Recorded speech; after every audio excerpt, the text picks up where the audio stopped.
It's Just Business with Steve Thomas and your host, Chris Larry.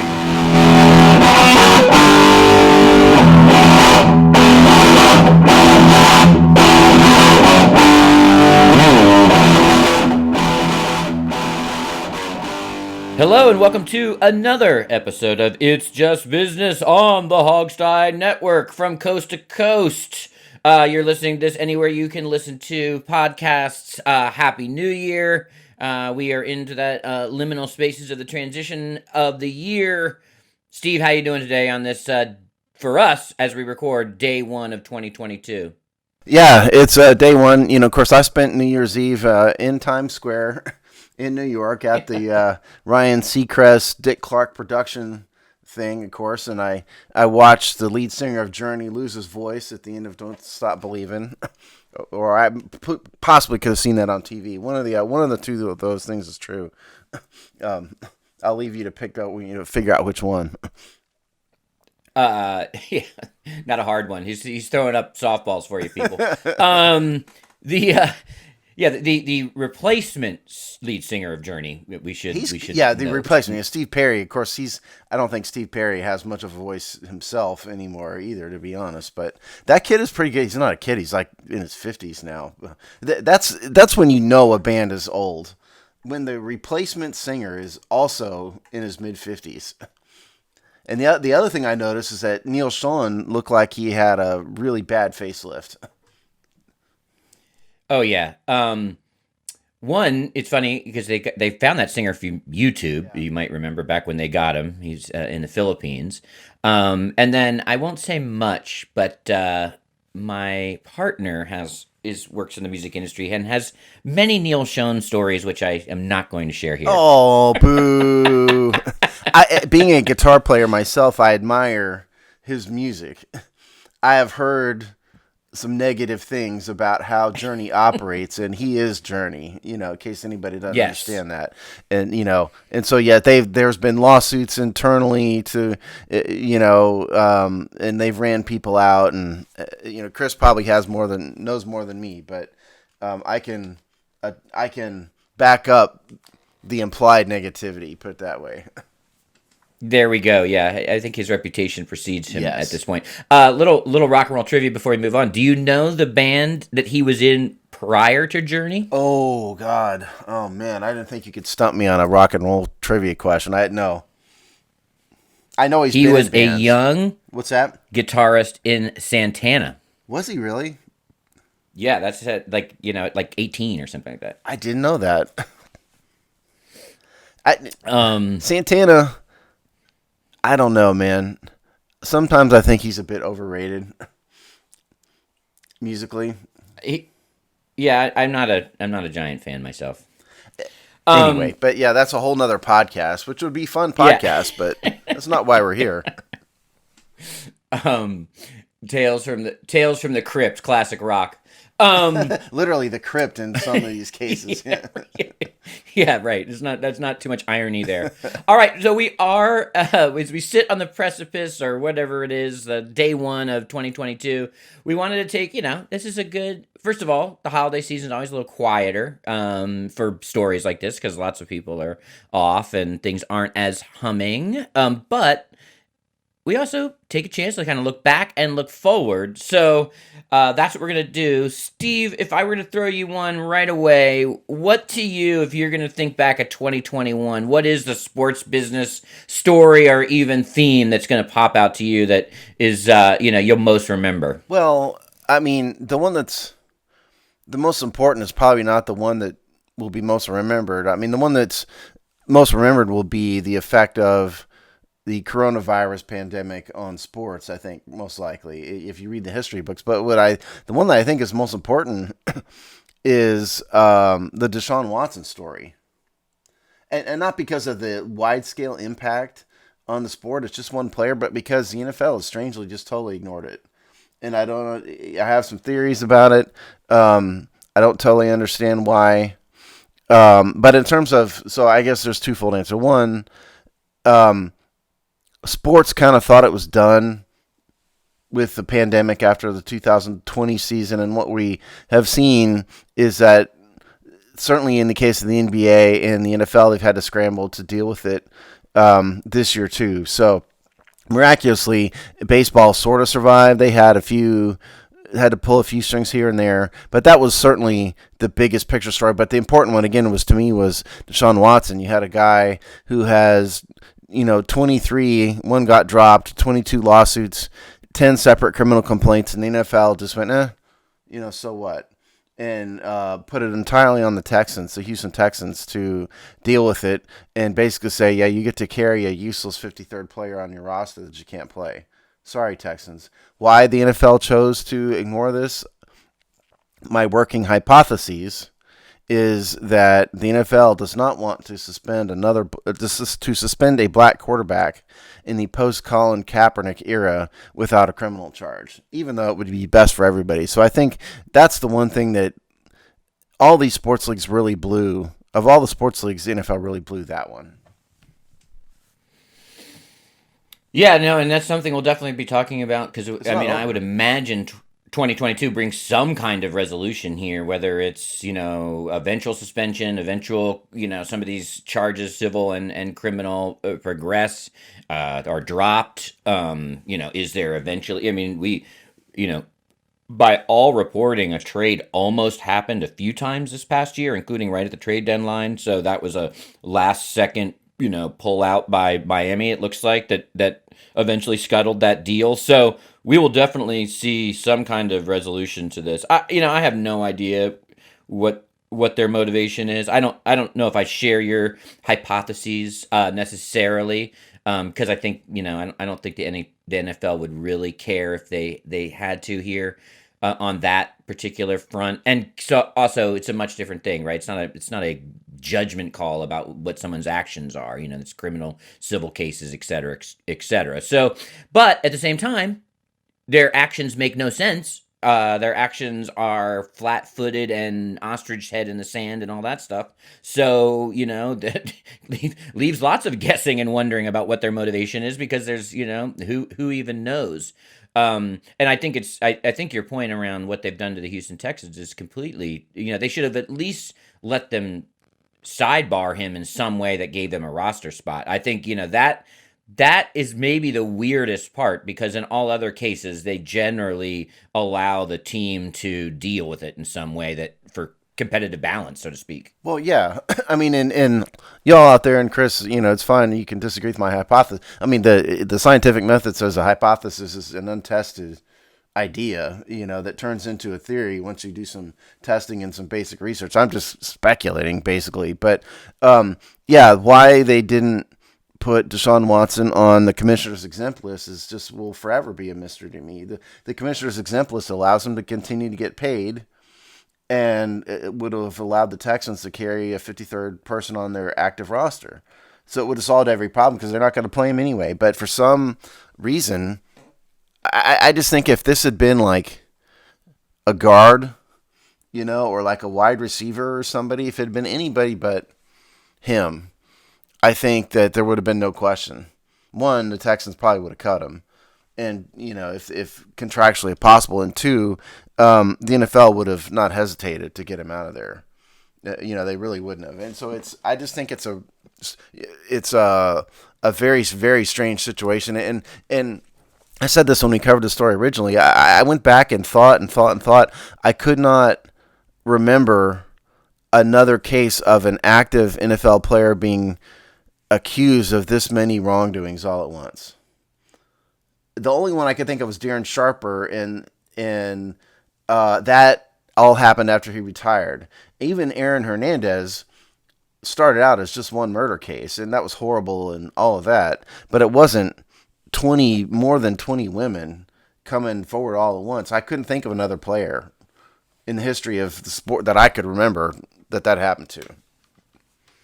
Well, so speaking of questionable choices by the league and others when it comes to detailing of harassment, sexual misconduct, et cetera, I think we'd be, we'd have to name the tick, tick, tick, tick time bomb of Daniel Snyder and various investigations, and how that's sort of like spider webbed now across the league, and now has like it's like children, right? It's like a spider that has all these babies that eventually come out of their web. That original scandal, Washington Post broke, whatever. I think it was summer 2020, right? Something like that.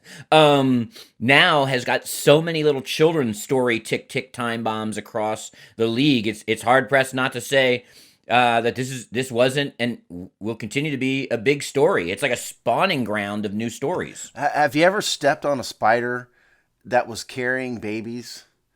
And when you do that, 100 of them go everywhere all at once. That is what happened with this Washington story. I wasn't surprised that the NFL did everything they could to protect him. That didn't surprise me at all. The fact that they didn't want a written report doesn't surprise me. The reason is these other owners aren't innocent.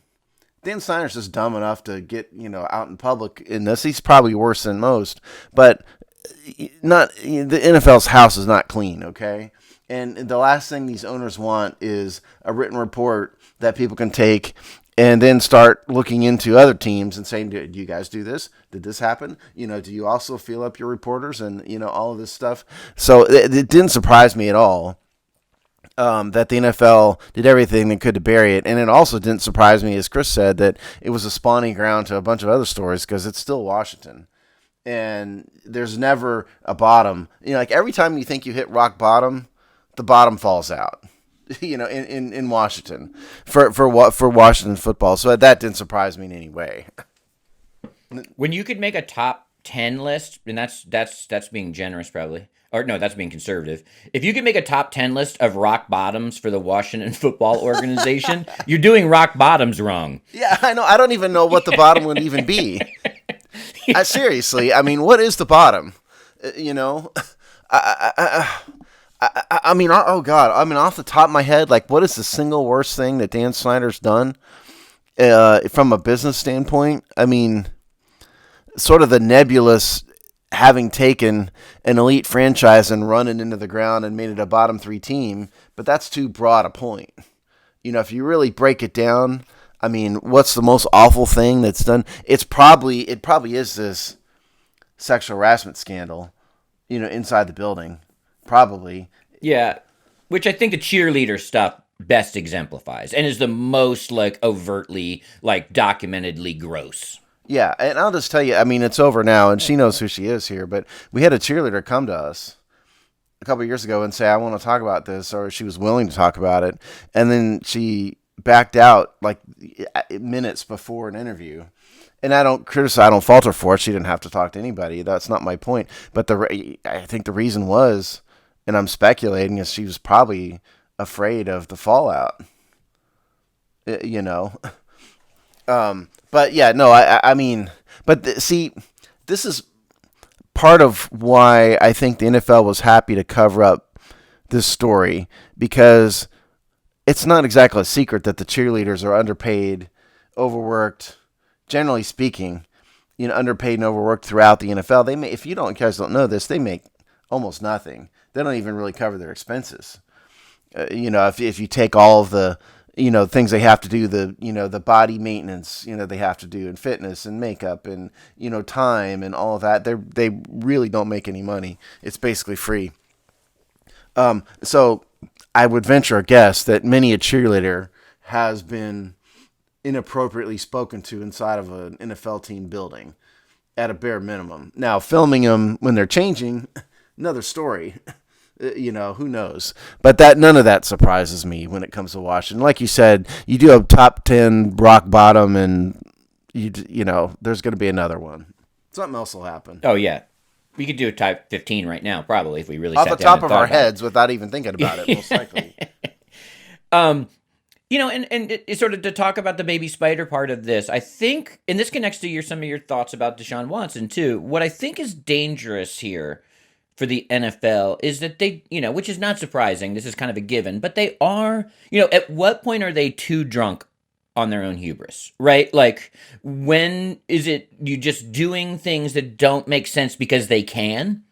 eventually crumbles. That's still a sucker's bet over a long haul, that you're never going to have to sort of pay the tax man, so to speak. So whether it's we just don't have to do anything about Deshaun Watson, and no one can call us on it, or we don't even do the minimum level of dog and pony show report writing, or actually putting a bow on the top of some of this and closing off our areas of risk, because we don't have to, right? So at what point does that hubris trail sort of run out for the NFL? And probably not for a while, but these things are chinks in the armor eventually. Well, I think yes, and I think that hubris attitude transcends into how they present the product to the public, because I think one of the what's the best word? Part of the mystique of the NFL to me has always been there's a limited amount of the product available. It's a Sunday thing, and then you have a special Monday thing, and people talk about it all week. They get excited about it all week. Then they sit down on Sunday and they watch football from 11 a.m., depending on where you are, to the evening.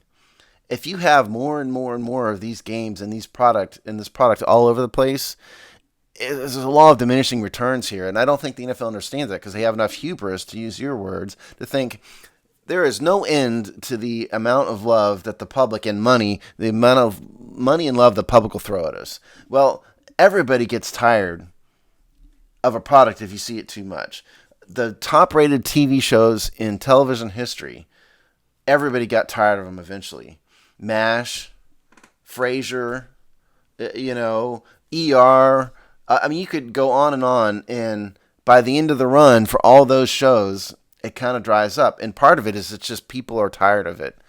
And so I think if you have, the NFL does Monday games and Thursday games, and then, when college football ends, they have Saturday games, and at some point it's just too much. But I think the NFL has so much hubris, to use your word again, that they just don't understand that.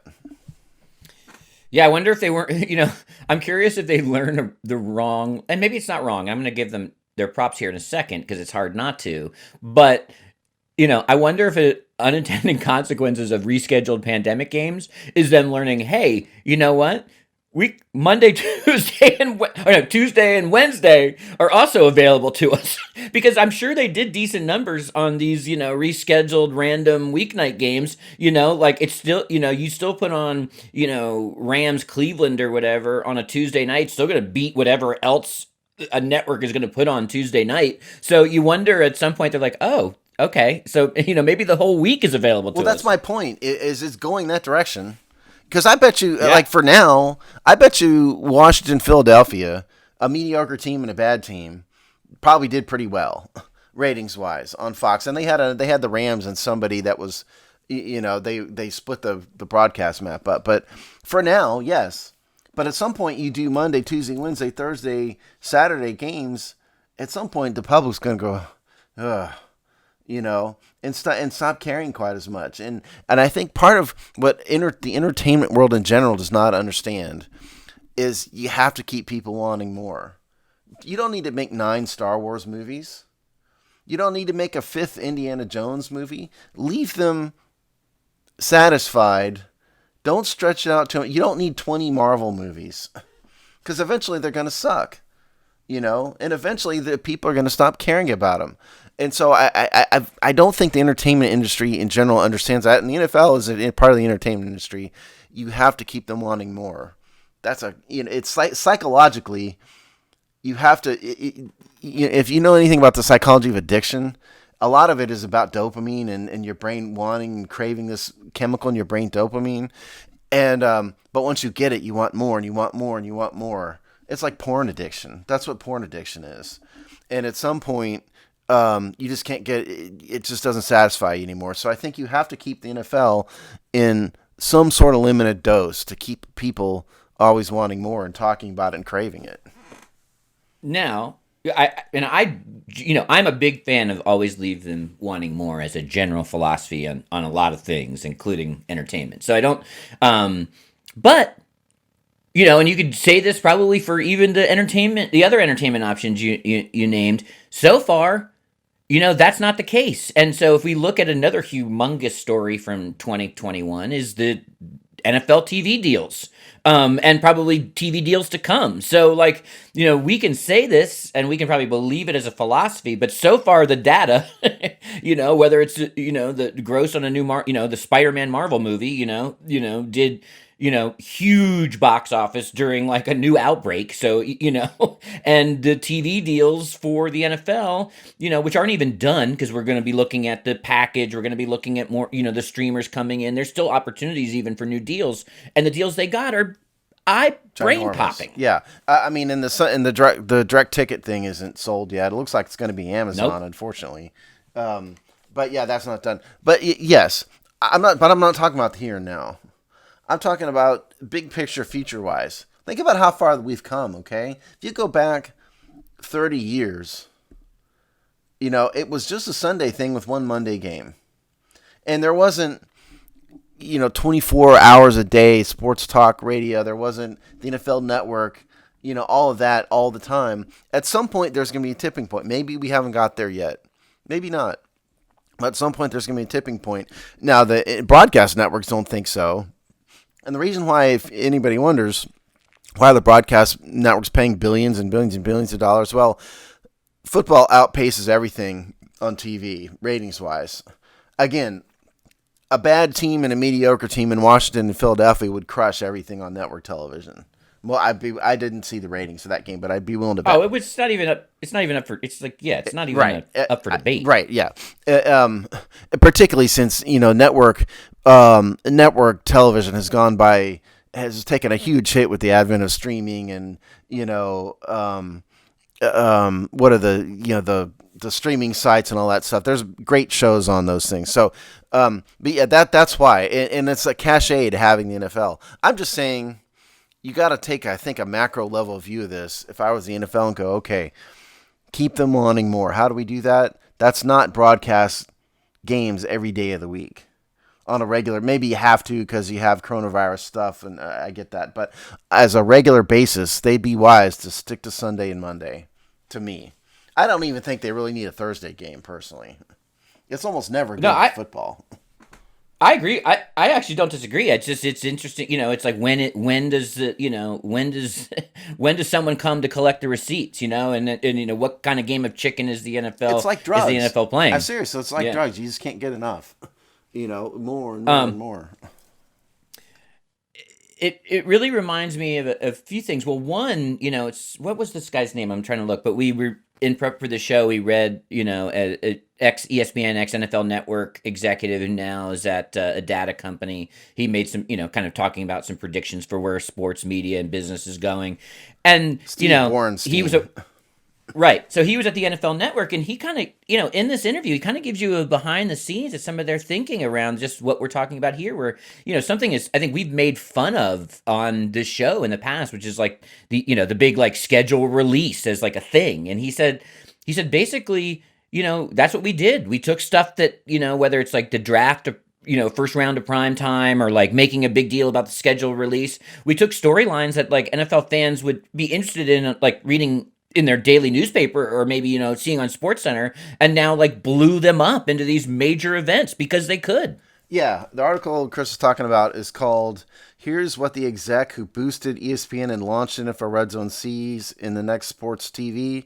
Sees Next in Sports TV by Jabari Young on CNBC.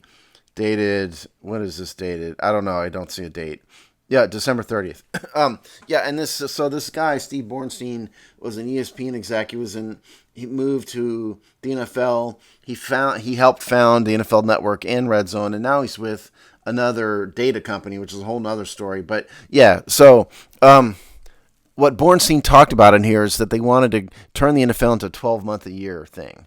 And they successfully did that. And I think they were the first sports league that did do that. Still to this day, even baseball isn't a 12-month-a-year thing. You have the season, you have the hot stove league, and then it kind of goes dark. Even during spring training, it sort of goes dark because it's only the real baseball nerds pay attention to spring training, And basketball has their free agency, and then it goes dark. The NFL is the only one. And part of it is because of what this Bornstein guy talks about, which is what they did. What'd you do? You created events. The combine in February, right? You have workouts.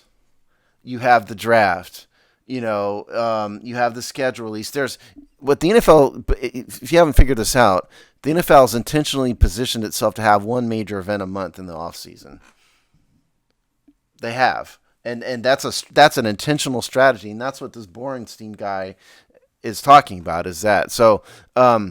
I think they've done a great job in the off season. It's just during the season stuff. I worry that it's going to become too much eventually. I'm reading this new book about an oral history of HBO. It's called Tinderbox. It's actually written by the same dude that did the one on ESPN, Andrew Miller. So same guy, same technique, and it's so fascinating. If you consume entertainment, you're interested in the entertainment, whether it's a game on the field or the broadcast or whether that's a movie or TV, whatever. But like when you start to peel back the executive level, like the kind of egghead and the bean counters and all these things that decisions that are made, it's just crazy about how we experience these things, how we know about them, what the business models are. Really the content at every level are just sort of farmhands, right? Whether that's players, whether that's actors, and some of these executives, that make these kinds of decisions that have these like wide ranging implications is really fascinating. Whether you agree with them or not, or whether whatever, that's sort of beside the point. When you get to peel back the layer and look at the decision making that goes into creating these juggernauts, you realize a couple things. One, they're making stuff up. They might be smart. They're smart people making stuff up and seeing what works. And then how much of the stuff that's behind the scenes, really shapes how we experience these things. The other thing, Borstein with the Red Zone channel, everyone told him he was crazy that they were going to devalue the product on the field, but he was like, no, we're not. We're just opening up the pipes here bigger, and like eventually the fire hose will blow you out, but he guessed at least at that time there was still more of an appetite. Yeah, I mean, even little things like the article mentions the first down line on the screen. They had to convince the NFL that this was a thing, and it started with John Madden drawing all over the screen with the electronic pen. That's kind of where the idea goes. And then the article also cites a guy named Neil Pilson, former CBS Sports president, who went to David Stern in the early 90s and said, dude, you got to use digital technologies. This is a future. And they blew him off. No, we don't need that. The NFL embraced that far more successfully. Look at it, some of the technology that has come into play. The scroll at the bottom of the screen on NFL games, the never-ending ticker of scores, of clock, and timeouts and scores, all of that. It's advent of digital. Some of the future was very interesting. What this guy Borenstein, is that what I said his name was? I'd never heard of him before I read this article. Multiple screen views. Because you can stream these games on multiple networks and have different. You can have different data presented, but you can also have different views, which is something I never thought about. And so I think the future is, and don't think there's not going to be 3D presentation of this at some point.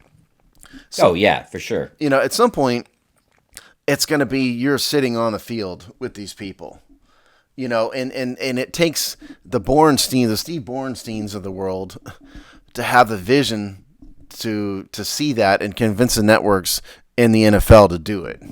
And the NFL, to their credit, jumped all over it in a way that baseball certainly in the NFL or the NBA never did.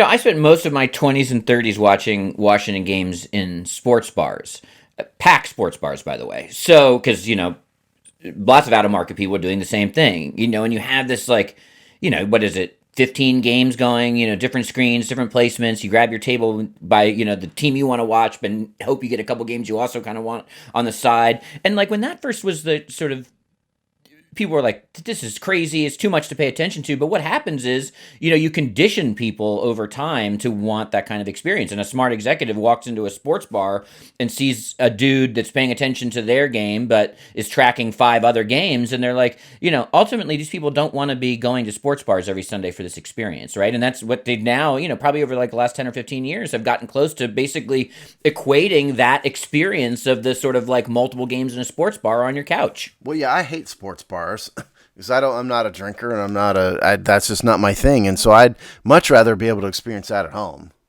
And I'm probably way more out on the bell curve than most people. I mean, I understand that, but I think a lot of people would want that.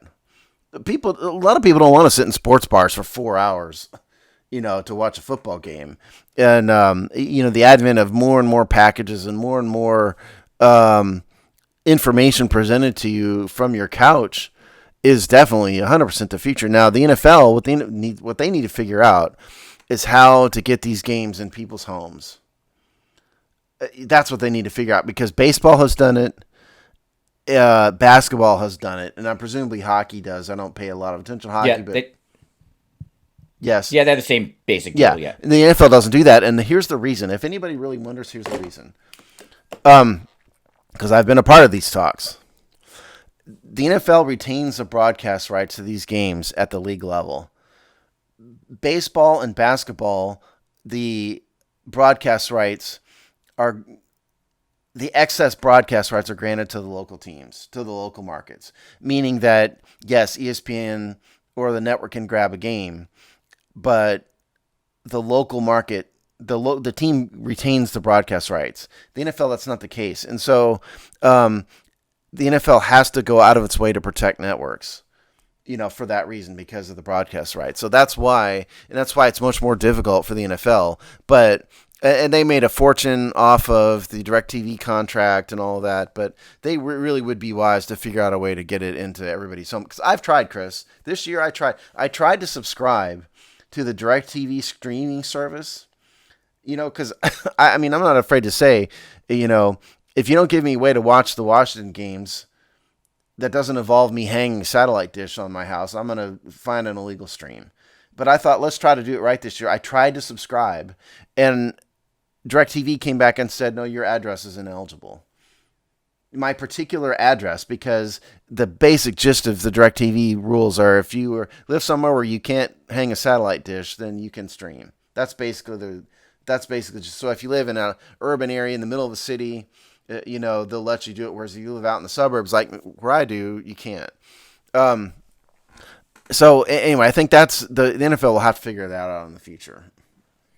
Yeah, and they will, and I think they know that. I'm not worried. I think they're just that is such an antiquated deal, and they're just running off the fumes, and then they'll figure it out. They know the opportunity to get direct games to people that want them. So we'll see that. I think that'll be something that definitely gets sussed out in 2022. And they know, and they know that people don't, even if you don't like the sports bar, when you went back to your couch and could only watch one game, go back to your dopamine analogy, that just didn't cut it. People didn't necessarily want to be in a sports bar, but they didn't want to be like shackled to one game either, right? They'd had that experience of being able to monitor multiple games, and people, and so that it was a fascinating thing to watch. One thing I'll say, another big story, recent story, is the passing of John Madden. And when we think about all of these things, he's tied into all of this. When we talked about the NFL's dominance, well, Steve and I are old enough to remember we're old enough to know that wasn't always the case, right? Like we remember a world where the NFL was just one of, we remember what it was like in the late 70s and 80s and early 90s, which is really where they consolidated their power and crushed all enemies around them. And, you think about John Madden, on 3 levels. It's amazing. One, he helped create that mystique as a Hall of Fame coach on some classic games. I mean, this is a guy who's been involved in games with nicknames, right? The Immaculate Reception, things like that. So he's part of legendary NFL games. Then he is the voice of dominance for when the NFL crushed all competition. And then the stuff with the video game, which gave the NFL a leg up with younger audiences and a different mentality. His scope is insane. It's amazing. the scope of influence he's had on football, and I'm really not old enough to remember him as a coach. But Yeah, there's me a neither. Barely. yeah, Yeah. right. But there's a group of people who first and foremost think of him as the head coach of the Raiders, who, by the way, unless Bill Belichick has caught him, had the highest winning percentage of any coach in NFL history. Um, Nope, he's still king there with okay, over 100 games right, over coached. 100 games, right. And then people our age, for Chris and I, think of him first and foremost as the lead color analyst on CBS Sports and then Fox with Pat Summerall. And then people the younger generation, don't even really remember that or know that at all. They think of him as Madden Sports, and specifically the voice of Madden Sports. And I like to point out that this is not just a deal where um, it's not the George Foreman grill where they had a grill and sold, went to Foreman and said, put your name on this, and they paid him. John Madden was involved in the design of the game specifically. And our former broadcast partner here, John Worrell, knows more about it than almost anybody because he worked on the game at EA Sports. But point is, I don't know if anybody in the NFL history has had more influence on a wider sphere of things than Madden had. No, I think you'd be hard pressed to argue. I mean, when you talk about the three phases, it is kind of mind boggling. And you're right. It wasn't just give me your name. When in those early days, EA Sports came to him, like, were we thinking about a 5-on-5 game? Because football was hard to do with the video game. You remember, like, there was Tecmo Bowl, which was basically so stripped down. There was like, these games that were like you could play like a zombie. They were sort of football like. They had all these like kind of like weird equations of football or very basic football. Nothing that actually captured the game. And so when they initially came to him with the pitch and like be involved, they're like, we're thinking about a 5-on-5 game. And he said he laughed him out of the room. He said, we're going to do this. It's going to be football. It's going to be 11-on-11, and I'll teach you how to make it authentic. And that's ultimately what your players will demand over time. There's enough cartoony games, so don't if you want me, we're going to create the best equation of football in a video game, not like some sort of metaphorical game. The Athletic ran a good story about him. Vic Tafur, a close friend, remembers John Madden. Everything he did exceeded expectations and was the best. Dated December 30th after Madden died. He talks about how, to Chris's point, he talks about how Madden intentionally took a holding deal, meaning that basically they retain their rights and wait for EA Sports to get the game right. And instead of just pay me up front immediately, no, there's going to be a holding deal until you do things like what Chris said, 11-on-11. It looks right. And he was also smart enough to have his compensation tied to the number of games sold. So there's no telling how much money Madden made off this. But I mean, younger people. Jamal talked about it on the Hog side. We touched on Madden on the Eagles game preview real briefly, and he said that's how he learned. He learned a lot of football from that game. So I think young people that are younger than you and I, Chris, I think really Madden is almost the first thing you think of when it comes to NFL football. Oh, 100%. I think lots of football viewers, because the conversation around football has gotten more sophisticated over like the last 10 years. And part of that's analytics, part of that is, more commentary. But part of it is because, people understood what a cover two was because, you're picking that defense on Madden, or, you can actually see the layout of where the players go, or you understand what, like the different safety responsibilities are. I think it definitely helped to raise the sophistication level of a football audience 100%. So just a giant on every way. We even think back. I mean, this is the mouthpiece of Miller Lite, tastes great, less filling. I mean, this guy. I mean, the career really is to be just marveled at. And he did. There's a couple of funny things on his EA compensation. One, he later famously said not taking the equity in EA was one of the worst business decisions he ever made No because he doubt did. about that. So, and I think it was in like 2007, 2008, somewhere in there, they did sign him to a new deal that gave him, still kept whatever, probably increased it a little bit, but kept whatever percentage he got on game sales, so royalties basically. And he was paid $200 million for the use of his name and likeness in perpetuity. Holy moly! Yeah, I didn't know it was 200 million. I mean, that's not surprising because EA Sports exists mainly because of Madden. They now have 2K the NBA game, but Madden was before all of this, and Madden's what Well, started all of this. their other big property, which I think also you can thank Madden for, is actually the FIFA soccer games. That's a Yes. huge game for them. And they learned the lesson about authenticity from doing Madden. So they don't have the second success of FIFA soccer without learning the lessons of Madden football. Yeah, no, yeah, absolutely, for sure. And it's Madden personally that made them do it.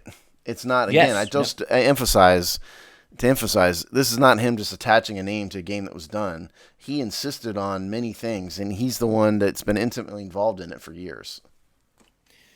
So R.I.P. John Madden, a truly, truly interesting figure on lots of different aspects of sports life. It's also, you rarely find someone that no one disliked, which we may never see again You either. never would have known the word turducken if it wasn't for John Madden. Right? Yeah, right.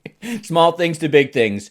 All right. So with that, Steve, why don't we start looking to the future? There's a couple big stories that we kind of left on the table, probably because we'll carry them forward into the new year.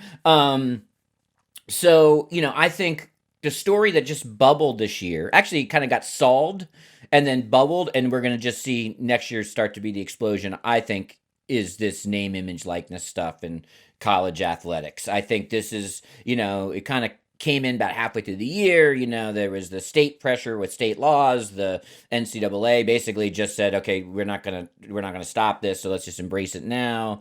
And the Wild West has begun. But I think we'll start to see some structure, and I think we'll see our first $1 million plus deal for a college athlete here in 2022. Oh yeah, there's no doubt about that. It'll be the next Trevor Lawrence, whoever that is. There really isn't one right now, but somebody.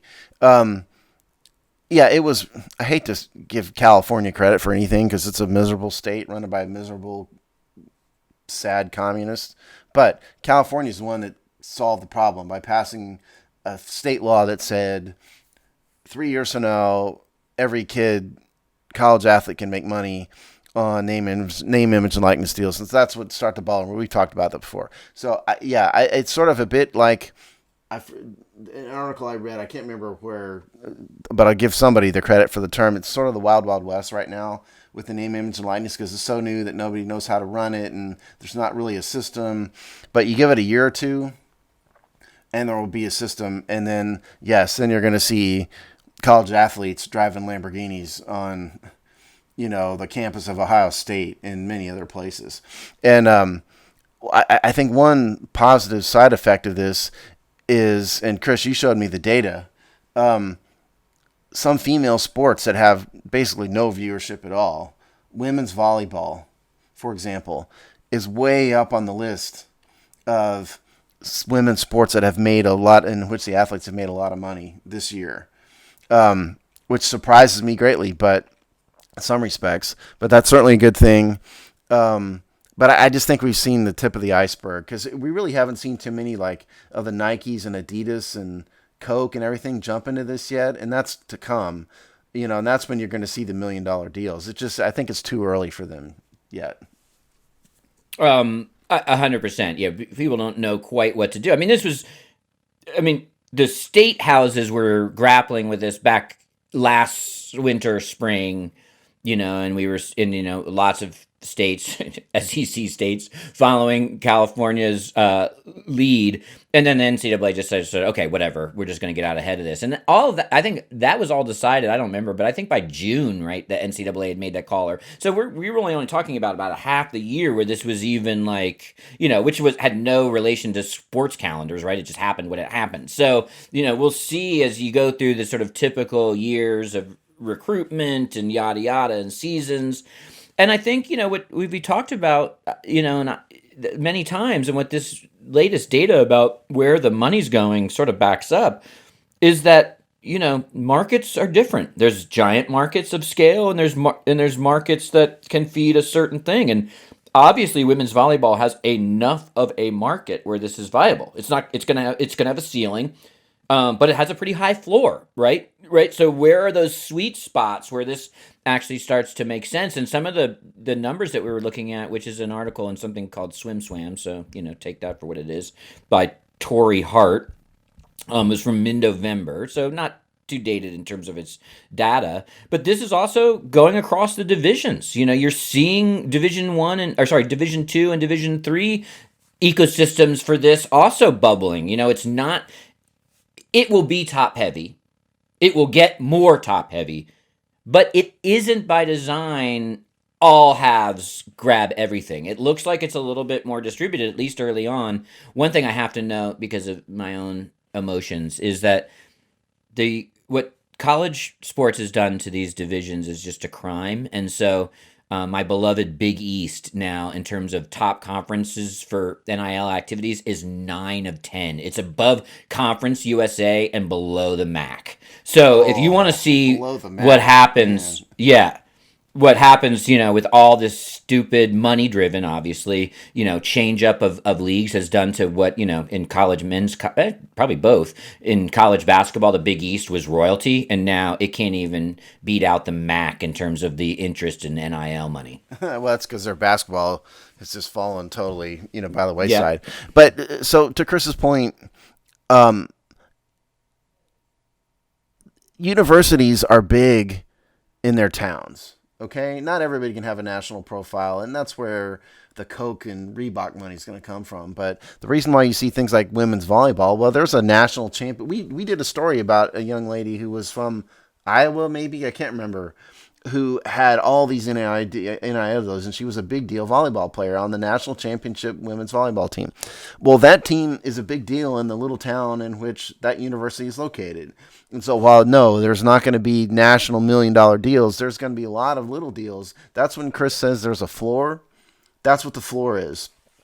Because anybody who's been to a university knows that that university is the entire town and the entire area. Everybody's focused on it. And so at a local level, there can be lots of deals. And that's where I think where a lot of the money is coming in for some of these women's sports, even though there's no broadcast national presence at all.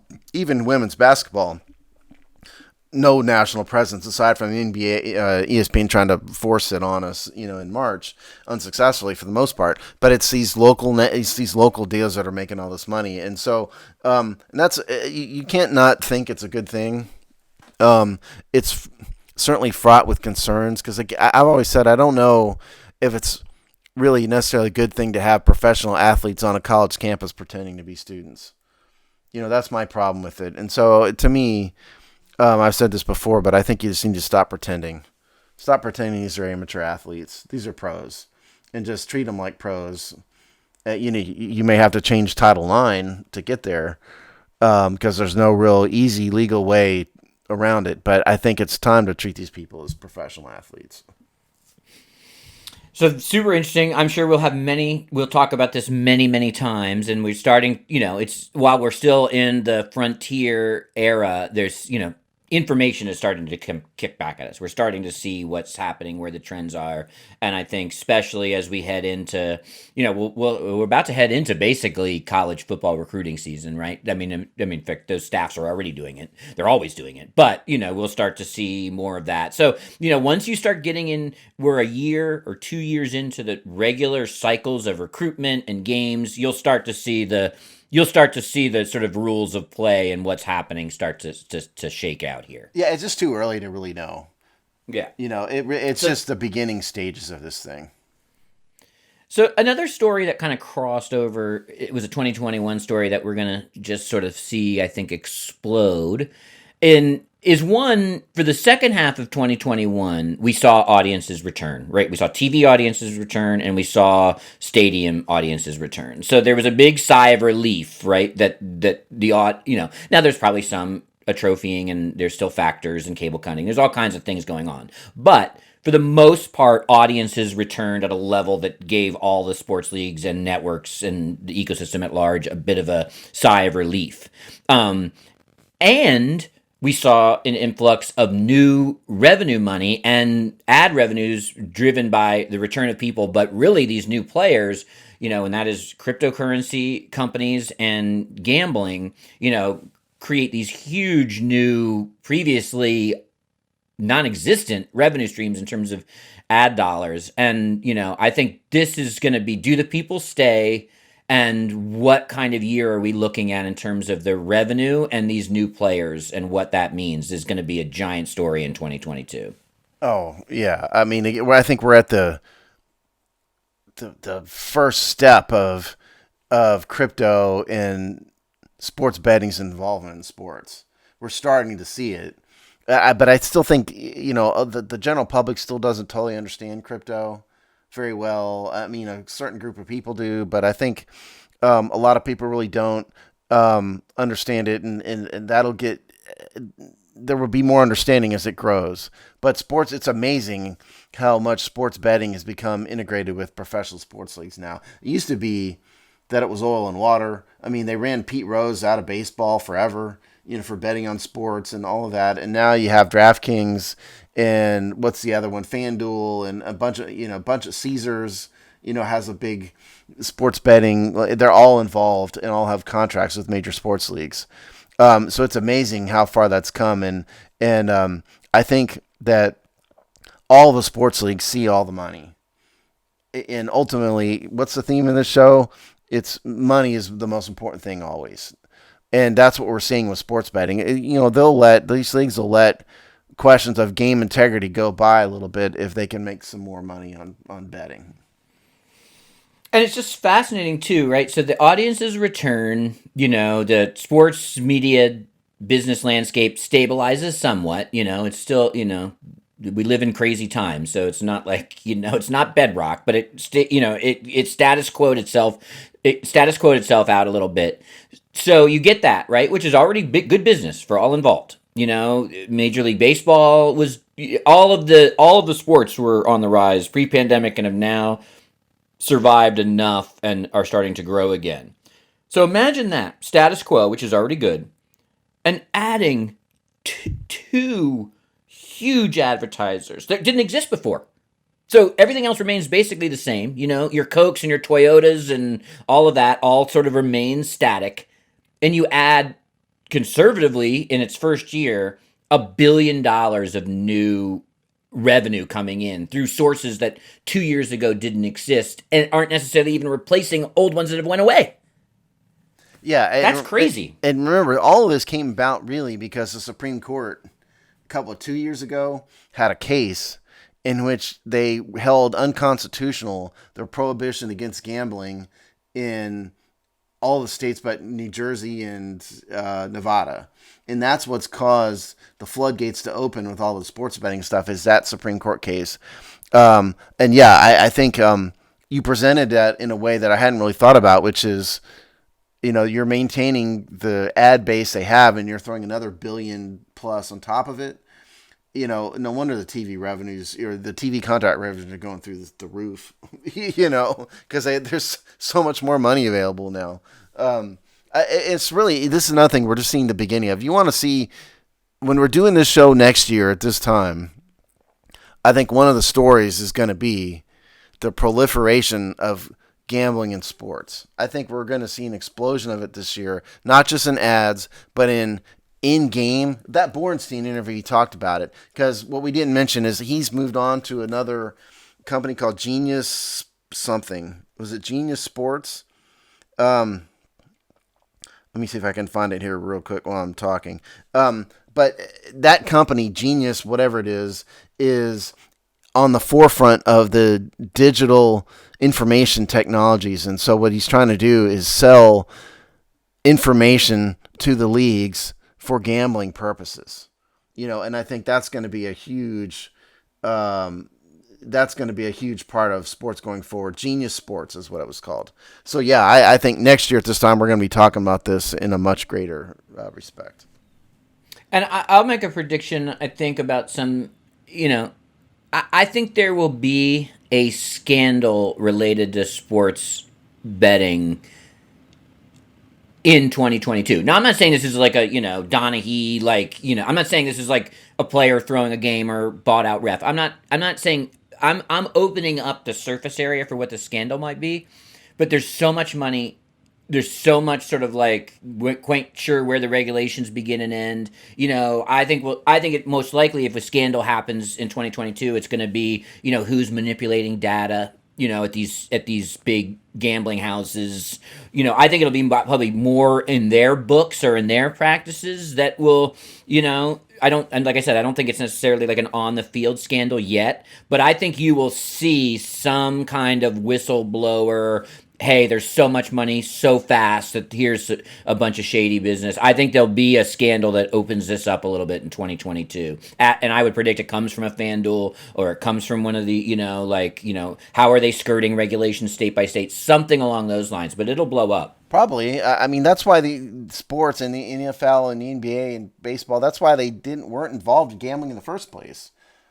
If that reason exactly, they always in the past did not want gambling to intersect in the eyes of the public to affect the integrity of the game. And now there's just so much money that the integrity of the game goes out the window. So yeah, some scandal will happen. I don't know if it'll be this year or it'll be next year. At some point, we'll have a scandal. It's almost inevitable. At some point, what it is, who knows? Because I do tend to think that it may less be like Tony Soprano threatening to break the legs of, the power forward for the Phoenix Suns or whatever, and more something else. Data manipulation, that's kind of the future because it's sort of a part of the antiquated past maybe to, tell that power forward to, miss the next 7 shots. That doesn't seem like the future to me. Yeah, if you look at like the kind of criminal activity that happens in Wall Street, right? It's not necessarily overt stock manipulation, right? But it's about inside information, inside dealing. It's about manipulation of what goes to people to make decisions, right? Like there's, that's the area where where malfeasance generally will bubble up. Yeah. Hell, I mean, this is where Congress has a problem, but that's another podcast, another day. I'll shut up about that. I could, but anyway, yeah, I'll stop. But yes, I do agree. I mean, I think that's the future of scandals, Chris. The future of sports scandals. It's not paying off the Donaghy's of the world anymore. It's going to be manipulation of data. There's no absolutely the eggheads. Yeah. Look at the eggheads. Steve? What's another? We probably ought to wrap this up here soon. But what's a big story you're predicting for 2022? Well, I hate to say this, but part of it is how long is it going to take these sports leagues to get back to normal in terms of medical, in terms of coronavirus? And we're already seeing that in the NFL. They changed their testing protocol to basically say, unless you have symptoms, coronavirus symptoms, we're not going to test you. And that's the way that all society should be, I think, right now. And so that's one thing. Will we see this nonsense going on midway through into the end of 2022? That's an open story. And the other one, like we just spent 20 minutes on, is NIL. There's going to be a massive rapid development of NIL. I think those two things are probably the big focus next year. Yeah, and the NHL followed suit from the NFL almost immediately, adopting those same, they basically just said, okay, we're doing that too. Follow the leader, as we said many times here in this podcast and in this particular podcast. So you're already seeing that. By the way, just the funny business with all these schedules and whatnot, which the NHL has pulled its players out of the Olympics because they can't basically afford to have the wild card of an almost 3-week break, considering how much scheduled gymnastics they're doing right now. So that's, you start to see major implications. I'm sure NBC is not excited about that. No Sidney Crosby, no Alex Ovechkin, et cetera in the Olympics. NBC is not excited about the Olympics, period. It's in China. No, it's just another a blow. 13-hour time difference. Yeah. They're not excited about it. And in case you guys don't understand this, the International Olympic Committee hates the United States. Okay, they do. They never give the Olympics to North America anymore. It seems like, and the Olympics is probably a whole nother segment that we don't have time for. Which we will talk about, and will be a sports story, and it will bomb, most Yes, likely. it's gonna bomb for sure. Yeah, 100%. So, well, it's been a good year, Steve. We look forward to another year. This beat, so to speak, never ceases to give stories. Yeah, and listen, thanks to everybody for listening. For those of you who have been regular listeners, we love talking about this stuff. Chris and I for sure do, and it's been a great year. There's been always tons and tons of interesting things to talk about, and I recognize it's a bit highbrow, perhaps for the regular audience cares about, but we certainly love doing it. And if you've been a regular listener, thanks very much. All right, and we'll see you in 2 weeks.